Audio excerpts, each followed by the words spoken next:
ஒரு நண்பர் அவசரமாக என்கிட்ட ஓடி வந்தார். அப்புறம் சொன்னார், என்னால் நம்பவே முடியல சார், என் பையனா இப்படி அப்படின்னு சொல்லி ஆச்சரியப்பட்டார். உங்கள் பையன் அப்படி என்ன தான் செஞ்சுட்டான் அப்படின்னு கேட்டேன். என்னால் முடியாத ஒரு காரியத்தை அவன் செஞ்சுட்டான் சார் அப்படின்னார். அது என்னன்னு தான் சொல்லுங்களேன். என்ன 5வது வகுப்பில் அவன் ஒரே தடவையில் தேறிட்டான் சார், அதாவது ஒரே அட்டம்ப்டில் பாஸ் ஆகிருக்கான் அப்படின்னார் மூச்சு வாங்க. கஷ்டப்பட்டு பரீட்சை எழுதுனது அவன், இவருக்கு ஏன் மூச்சு வாங்குது? நம்மால் செய்ய முடியாத ஒரு காரியத்தை இன்னொருத்தர் செய்யும் பொழுது அது நமக்கு ஆச்சரியமாக இருக்குது. சர்க்கஸ் பார்க்குறோம், ஒருத்தர் அந்த இடத்துல தொங்குறார், அது நமக்கு ஆச்சரியம். ஏன்னா அது நம்மால் முடியாத காரியம். நம்மால் முடியாத ஒன்றை அடுத்தவர் எளிதாக செய்யும் பொழுது நாம் மருள்வது இயற்கை. இதை தான் தொல்காப்பியம் மருட்கை அப்படின்னு சொல்லுது. இந்த வியப்பு இருக்குதே, இது 4 வகையில் ஏற்படுறதாக தொல்காப்பியம் சொல்லுது. அது என்ன 4 வகை? முதல் வகை எப்படின்னா புதுமையான அரிய செயல்களை செய்கிறது. 2வது வகை என்னென்னா பெரும் செயல்களை செய்கிறது. 3வது வகை என்னென்னா மிக நுட்பமான செயல்களை செய்கிறது. 4வது வகை என்னென்னா ஆக்கம் தரும் செயல்களை செய்கிறது. புதுமை, பெருமை, சிறுமை, ஆக்கமோடு மதினம் சாலா மருட்கை 4 அப்படிங்கிறது தொல்காப்பியம். இன்றைக்கி விஞ்ஞானம் புதுசு புதுசாக எதையோ கண்டுபிடிக்குது. ஆரம்பத்தில் அது ஆச்சரியமாக இருக்குது, அப்புறம் அது நமக்கு பழகி போடுது. வானொலி பெட்டி புதுசாக வந்தப்போ ஒரு பெட்டி பேசுதுங்கிறது எவ்வளோ பெரிய ஆச்சரியம். இப்போ யாரும் அதை ஆச்சரியமாக பார்க்குறதில்ல. மதினம் சாலா மருட்கை அப்படின்னு ஒரு சொற்றொடர் வருது பாருங்க, அதில் கருத்தாழம் உண்டு. எதை பற்றியும் போதுமான அளவு புரிந்து கொள்ளாத போது ஒருத்தர் ஆச்சரியப்படுறார். புரிந்து கொண்ட பிறகு ஆச்சரியம் மறைஞ்சு போடுது. மிக நுட்பமான செயல்களும் நம்ம ஆச்சரியப்பட வைக்கும். ஒரு அரிசியில் ஒரு திருக்குறள் எழுதி காட்டுறாங்க, ஒரு முட்டை ஓட்டுக்குள்ளே ஓவியம் தீட்டி காட்டுறாங்க. கருங்கல் சிற்பங்களில் எவ்வளவு நுட்பமான வேலைப்பாடுகளை எல்லாம் பார்த்து ஆச்சரியப்படுறோம். இது மாதிரி ஆக்கப்பூர்வமான அரிய செயல்களை செய்கிறது கூட வியப்பை உண்டு பண்ணும். குப்பை கூலங்களை கூட வாழ்க்கைக்கு பயன்படுகிற பொருளாக மாற்றுகிறவர்கள் இருக்காங்க, அவர்களுடைய செயல் வியப்பு அளிக்குது. இடைக்காட்டு சித்தர் பாடின 30 நூலில் வர்ற ஒரு பாடல், ஆற்றல் பிறர் அறிதலின் அகம் கிளர்வு உறுதலின் கற்று அறி பாணர் கழுமிய கோடலின் தோற்றம் உருகவே போற்றல் சால் வியப்பே. ஒருத்தருடைய ஆற்றல் தெரியாமல் இருந்தது, அவருடைய அரிய செயலை பார்க்கும் பொழுது வியப்பாக இருந்தது, மனசுக்குள்ள கிளர்ச்சி. பாவலர்கள் இவர்களுடைய புகழை பாடி மற்றவர்களும் தெரிந்து கொள்ளுமாறு செய்கிறார்கள் அப்படிங்கிறது தான் ஒரு யதார்த்தமான உண்மை. ஆக எல்லா வகையிலும் மக்கள் தங்களுடைய வாழ்க்கையில் முன்னேறுவதற்கான வழிகாட்டுகிற ஒரு மெய்ப்பாடு தான் வியப்புங்கிறது. இந்த காலத்தில் நம்ம எப்படியெல்லாம் ஆச்சரியப்பட வைக்கிறாங்க. ஒரு ஆளை பிடிச்சி ஜெயிலில் கொண்டு வந்தாங்க. ஜெயில் அதிகாரி அவனை ரொம்ப ஆச்சரியமாக பார்த்தாரான்.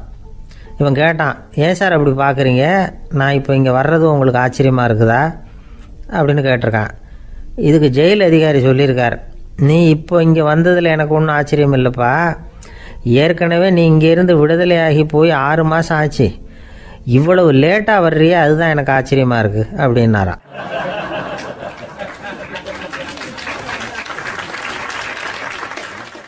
வாய் விட்டு சிரிச்சா நோய் விட்டு போகும் அப்படின்னு சொல்கிறது உண்டு. அது என்ன வெறும் அலங்காரத்துக்காக சொன்ன வார்த்தையா, இல்லை அர்த்தத்தோடு சொன்ன வார்த்தையா அப்படின்னு யோசிச்சா அதில் நிஜமாகவே அர்த்தம் இருக்குதுன்னு தான் தெரியுது. ஆதாரபூர்வமாக அதுக்கு சில நிரூபணங்களும் இருக்குது. நார்மன் கசின்ஸ் அப்படின்னு ஒருத்தர் இருந்தார். அவர் ஒரு அமெரிக்க பத்திரிகை ஆசிரியர். அவருக்கு ஏதோ ஒரு விதமான அழற்சி நோய், இன்ஃப்ளமேஷன் டிசீஸ். அது டாக்டர்கள்லாம் அதுக்கு என்ன விதமான வைத்தியமும் கிடையாது அப்படின்னு சொல்லி பல இதெல்லாம் பார்த்துட்டு கடைசியாக சொல்லிவிட்டாங்க, அதுக்கு வைத்தியமே இல்லைன்ட்டாங்க. டாக்டர்கள் தான் சொல்லிவிட்டாங்களே, அதனால் இது இப்படியே இருந்துட்டு போகட்டும் அப்படின்னு விட்டுற வேண்டியது தானே. ஆனால் அவர் அப்படி நினைக்கல. உடனே அவர் என்ன பண்ணார்னா, ஆஸ்பத்திரி ரூமை காலி பண்ணார், ஹோட்டலில் போய் ஒரு ரூம் எடுத்துக்கிட்டார். அங்கே போனார். தினமும் அவருக்கு பிடிச்ச தமாஷான படங்களை எல்லாம் டிவியில் போட்டு பார்த்துக்கிட்டு இருந்தார். சிரிப்பு வரக்கூடிய புத்தகங்களை எல்லாம் படித்தார். கொஞ்ச நாள் ஆச்சு, அவருக்கு இருந்த தொந்தரவு குணமாக ஆரம்பிச்சிட்டுது. இதை கேள்விப்பட்ட உடனே பழைய டாக்டர்கள்லாம் ஓடி வந்தாங்க. ஓடி வந்து பார்க்குறாங்க, அவர் உடம்பை சோதனை பண்ணி பார்க்குறாங்க. பார்த்தா அவர் உடம்பு குணமாகறதுக்கு உதவியாக இருந்தது சிரிப்பு தான் அப்படிங்கிறத விஞ்ஞானபூர்வமாக அவங்க ஒத்துக்கிட்டாங்களாம். இருந்தாலும் சிரிப்பு எந்த முறையில் எந்த விதத்தில் உதவி பண்ணுது அப்படிங்கிறத இன்னமும் சரியாக புரிஞ்சிக்க முடியல. ஆனாலும் ஒரு சில விஷயங்கள் மட்டும் புரியுது. அது என்னன்னா, சிரிப்பு சுவாசத்தை மேம்படுத்துது, ரத்த அழுத்தத்தை குறைக்குது, உடம்பு குணமாகறதுக்கே உரிய சில ஹார்மோன்கள் அதிகமாக உருவாகி வர்றதுக்கு வழி செய்யுது. இந்த அளவுக்கு தான் சிரிப்போட செயல்பாட்டை நாம் புரிஞ்சிக்க முடியுது. இருந்தாலும் இதை பற்றி கண்டுபிடிக்க வேண்டியது இன்னும் ஏராளமாக இருக்குது. அதையெல்லாம் விவரமாக கண்டுபிடிக்கிற வரைக்கும் நாம் காத்துக்கிட்டு இருக்க வேண்டியதில்லை. இப்போவே தாராளமாக சிரிக்கலாம்.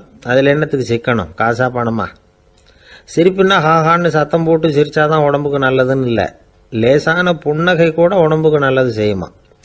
லேசாக புன்னகை பூத்தா அந்த சமயத்தில் நாம் எப்படி ஆகுது? நம்ம உடம்பு பூரா அமைதி அடையுதான். இதையும் ஆதாரபூர்வமாக கண்டுபிடிச்சி தான் சொல்கிறாங்க. எப்போவாவது மனசு சங்கடமாக இருக்கிறப்போ கொஞ்சம் முயற்சி பண்ணி முகத்தில் புன்னகையை கொண்டுகிட்டு வந்து பாருங்கள். அதோட சுகம் உங்களுக்கு அனுபவித்து பார்த்தா தான் தெரியும். கண்ணும் உதடும் மலரும் பொழுது இருக்கிற ஆனந்தமே ஆனந்தம் அப்படிங்கிறாங்க அனுபவித்து பார்த்தவங்க. வாழ்க்கையில் நாம் தமாஷா இருக்கணும்னா அதுக்கு சில வழிகளையும் அவங்க சொல்லி வச்சிருக்கிறாங்க. முதல்ல நீங்கள் உற்சாகமாக இருக்கிறவங்க கூடவே அதிகமாக பழகணும். அவங்க கூடவே அதிக நேரம் இருக்கிறது மாதிரி பார்த்துக்கணும். அழுது வடிகிறவங்ககிட்டயே இருக்கக்கூடாது. அவங்கள அவாய்டு பண்ணுங்க. அவங்கள விட்டு விலகி வந்துடுங்க. உங்கள் முன்னாடி இருக்கிறவர் எப்பவும் மூஞ்சியை தொங்க போட்டுக்கிட்டே இருக்கிறவராக இருந்தால் கொஞ்ச நாளில் உங்கள் முகமும் அப்படியே ஆகிடுமா. ஜாக்கிரதையாக இருக்கணுமா. ரெண்டாவது, எடுத்ததுக்கெல்லாம் சீரியஸ் ஆகிடக்கூடாது. எதையும் நிதானமாக யோசிக்கணும். அடுத்தவங்க நம்மளை மதிக்கணுங்கிறதுக்காக நாம் பகட்டாக நடந்துக்கிறதுக்கு ஆசைப்படக்கூடாது. உங்களுக்கு பிடிச்ச தமாஷான வீடியோ படங்கள், புத்தகங்கள் இதையெல்லாம் லிஸ்ட்டு போட்டுக்கிட்டு முடிஞ்ச அளவுக்கு வாங்கி சேர்த்து வீட்டுக்குள்ளேயே ஒரு லைப்ரரி உண்டாக்கிக்கலாம். ஒரு பெரிய பிஸ்னஸ்மேன், ரொம்ப வெற்றிகரமாக பிஸ்னஸ் பண்ணுறவராம். அவர் எப்படின்னா அடிக்கடி ரயிலில் பிரயாணம் பண்ணுறப்போ நியூஸ் பேப்பரை வச்சுக்கிட்டு ரொம்ப சுவாரஸ்யமாக படிச்சுக்கிட்டே போகிறான். நியூஸ் பேப்பரில் அப்படி என்ன சுவாரஸ்யமான விஷயம் அப்படின்னு எட்டி பார்த்தா அதுக்குள்ளே ஒரு காமிக் புஸ்தகத்தை வச்சுக்கிட்டு படிச்சுக்கிட்டு இருப்பாராம். என்னங்க அப்படின்னு கேட்டால், என் மனசு லேசாக இருக்கிறதுக்கு இது ரொம்ப உதவியாக இருக்குது அப்படின்பாரான். அது ஒரு பக்கம் இருக்கட்டும். சிரிப்புன்னா எல்லா விதமான தமாஷும் உடம்புக்கு நல்லதுன்னு நினச்சிடக்கூடாதான். ஜேம்ஸ் கரோல் அப்படிங்கிற அமெரிக்க உளவியல் நிபுணர் என்ன சொல்கிறார் தெரியுமா? அடுத்தவங்களை குறை சொல்கிறது, கேலி பண்ணுறது, நையாண்டி பண்ணுறது, இது மாதிரியான நகைச்சுவையெல்லாம் நல்லது செய்கிறது இல்லைங்கிறார் அவர். அடுத்தவங்களை தொந்தரவு பண்ணாத ஜோக்குகள் தான் எப்பவும் நல்லது.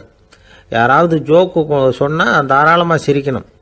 ஒருத்தர் வந்தார், இன்னொருத்தரை கூட அழைச்சிக்கிட்டு என்கிட்ட காட்டினார். அவர் தன்னுடைய முகத்தை ரொம்ப சீரியஸாக வச்சுக்கிட்டு இருந்தார். என்னங்க விஷயம் அப்படின்னு விசாரித்தோம். வந்தவர் எங்களை பார்த்து சொன்னார், சார், இவர் கூட ஒரு பெரிய ப்ராப்ளம்னார். என்னன்னு, ஏதாவது ஒரு ஜோக்கு சொன்னால் உடனே சத்தம் போட்டு சிரிக்க ஆரம்பிச்சுடுறார் சார் அப்படின்னார். ஜோக்கை கேட்டுட்டு சிரிக்க ஆரம்பித்தா அது ப்ராப்ளம் இல்லையே அப்படின்னு சொன்னோம். சிரிக்க ஆரம்பிக்கிறது ப்ராப்ளம் இல்லை சார், ஆனால் அப்படி ஆரம்பிக்கிற சிரிப்பை அதுக்கப்புறம் நிறுத்தவே மாட்டேங்கிறார். நாள் கணக்கில் அது பாட்டு போயிட்டுருக்கு, அதுதான் ப்ராப்ளம் அப்படின்னார் அவர்.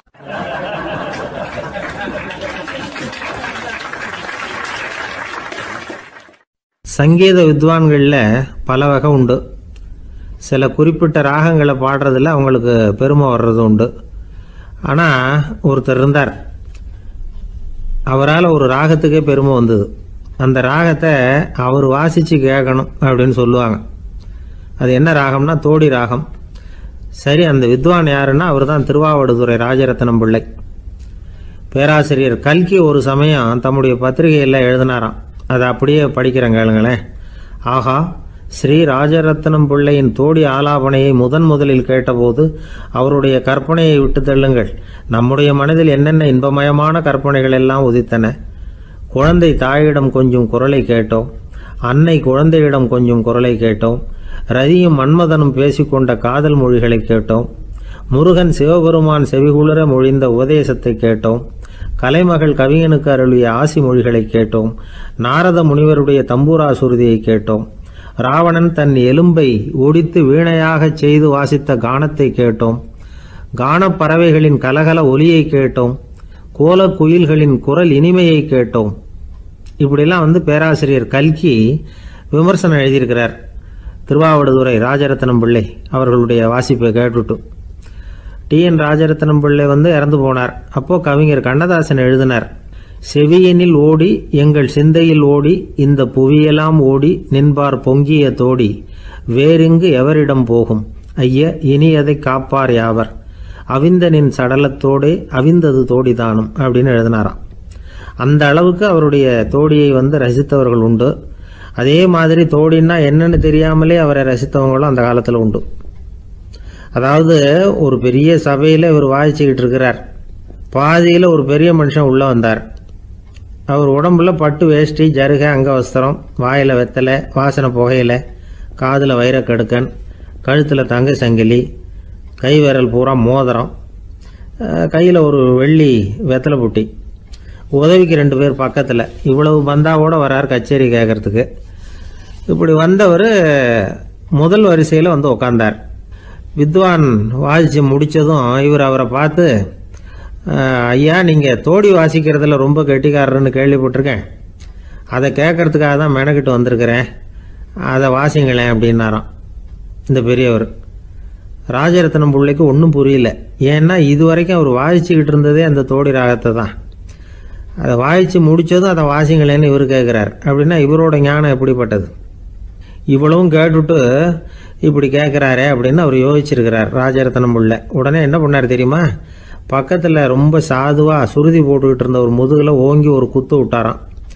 அவருக்கு ஒன்றும் புரியல, எதுக்கு நம்மளை அடிக்கிறார் இவர், நம்மளை குத்துறாரு வித்வான்னு.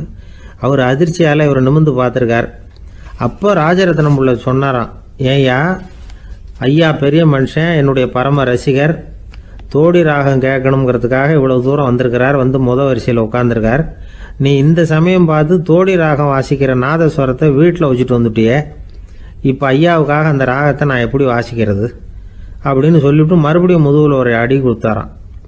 அடி வாங்கினவருக்கே சிரிப்பு அடக்க முடியலையா.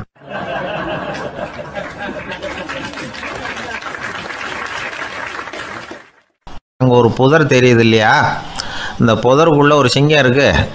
அந்த பக்கமாக நான் போகிறப்போ வர்றப்போலாம் அது என்கிட்ட வம்பு வளர்க்குது, தகராறு செய்யுது, என் மேலே பாயுது, என்னை தாக்குது, ஏன்னு தெரியல அப்படின்னுது. இதை கேட்டதும் அந்த குரங்கு சொல்லிச்சு, இனிமேல் கவலைப்படாத, இந்த தடவை நான் உன்னை காப்பாற்றுறேன்னுது.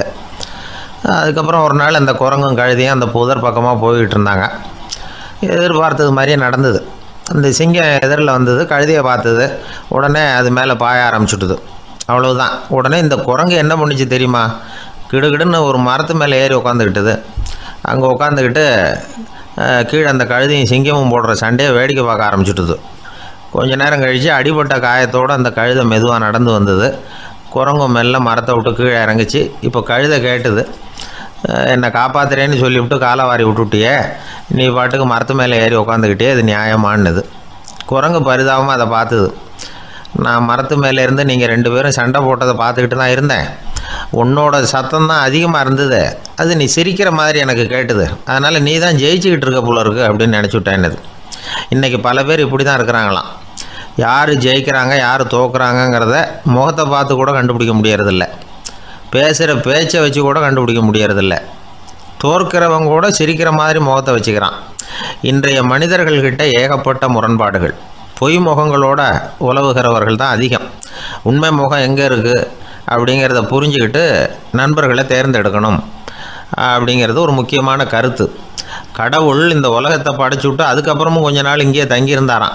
அப்போ தான் அவருக்கு ஒரு உண்மை புரிஞ்சுதான், இந்த உலகத்தில் தங்கி இருக்கிறது எவ்வளவு இடைஞ்சல்னு. தினமும் மனிதர்கள் தேடி ஏதாவது புகார் சொல்லிக்கிட்டே இருந்தாங்களாம். எனக்கு அது வேணும் இது வேணும்னு கேட்டுக்கிட்டே இருந்தாங்களாம். சில பேர் வந்தாங்க, நாங்கள் விவசாயம் பண்ணுறோம், தண்ணி இல்லாமல் பயிர் காயுது, எங்களுக்கு மழை வேணும் அப்படின்னாங்க. அவங்க போனதும் அதுக்கப்புறம் சில பேர் வந்தாங்க, நாங்கள் மண்பானை செய்கிறவங்க, நிறைய பானை செஞ்சு வச்சுருக்குறோம், மழை பெஞ்சால் எல்லாம் கரைஞ்சி வீணாக போயிடும், அதனால் இன்றைக்கி மழை பெய்யக்கூடாதுன்னாங்க.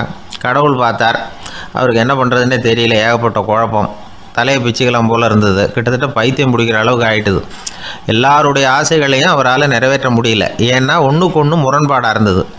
ஒரு நாள் தன்னுடைய அமைச்சரவையை கூட்டி ஆலோசனை கேட்டார், என்ன செய்யலான்னு சொல்லுங்கன்னார். இது என்ன பிரமாதம், பேசாமல் இமயமலை அடிவாரத்தில் போய் உட்காந்துங்க, யாரும் தொந்தரவு பண்ண மாட்டாங்கன்னாங்க. அங்கேயும் மனிதர்கள் வர ஆரம்பிச்சுருவாங்களேன்னார் கடவுள். சரி அப்படின்னா சந்திரனில் போயிருந்துக்கலாமேன்னாங்க. அங்கேயும் மனுஷன் குடி வர போகிறான் அப்படின்னார் கடவுள். வெகு தூரத்துக்கு அப்பால் உள்ள நட்சத்திர மண்டலத்துக்கு போயிடலான்னாங்க. இதெல்லாம் நிரந்தர தீர்வாகாது, நிரந்தரமாக இந்த மனிதனுடைய தொல்லையிலேருந்து நான் விடுபடணும், அதுக்கு ஏதாவது வழி சொல்லுங்கன்னார் கடவுள். ஒரு வயசான ஆள் வந்தார், கடவுளுக்கு காதோட காதாக ஒரு வழியை சொன்னார். கடவுளுக்கு முகம் மலர்ந்தது, அதுதான் சரி, அப்படியே செஞ்சுடலான்னார். அந்த ஆள் சொன்ன ரகசியம் என்ன தெரியுமா? மனிதனால் அடைய முடியாத ஒரு இடம் இருக்குது, அது வேறு எங்கேயும் இல்லை, அவனுக்கு உள்ளே இருக்குது, அங்கே போய் மறைஞ்சிங்க, அதுக்கப்புறம் மனிதர்களால் உங்களுக்கு தொந்தரவு இருக்காதுன்னார். மனிதன் நினைக்காத இடம் அதுதான். அதாவது உள்ளுக்குள்ளே இருக்கிற உண்மையை புரிஞ்சிக்காமல் வெளியில் எங்கேயோ அது இருக்கிறதாக நினச்சி வரட்டிக்கிட்டு அலையிறான் மனுஷன். உள்ளே இருக்கிற உண்மை புரிஞ்சால் நாம் தன்னம்பிக்கையோடு தலை நிமிர்ந்து வாழலாம். வேடிக்கையாக ஒரு கதை சொல்லுவாங்க, இதை பாருங்கள், நம்ம பையன் எங்கே பணம் வச்சாலும் எடுத்து விட்றான், என்ன பண்ணுறதுன்னாங்க அம்மா. அப்பா கொஞ்சம் நேரம் யோசனை பண்ணார். அதுக்கப்புறம் சொன்னார், அவன் கண்ணில் படாத இடமா நம்ம வீட்டில் இருக்கிறது ஒரே இடம்தான், அங்கே பணத்தை வை திருட்டு போகாதுன்னார். அது எந்த இடம்னு கேட்டாங்க. அதுதான் அவன் பாட புஸ்தகம், அதில் வச்சிரு, அவன் தொடவே மாட்டான், பாட புத்தகத்தை தொடாமல் பரீட்சையில் வெற்றி பெற முடியாது அப்படிங்கிறத புரிஞ்சுக்கணும். உள்ளே இருக்கிற உண்மையை தொடாமல் வாழ்க்கையில் வெற்றி பெற முடியாது. அதனால் உண்மையை புரிஞ்சுக்கிட்டால் வாழ்க்கையில் வெற்றி நிச்சயம்.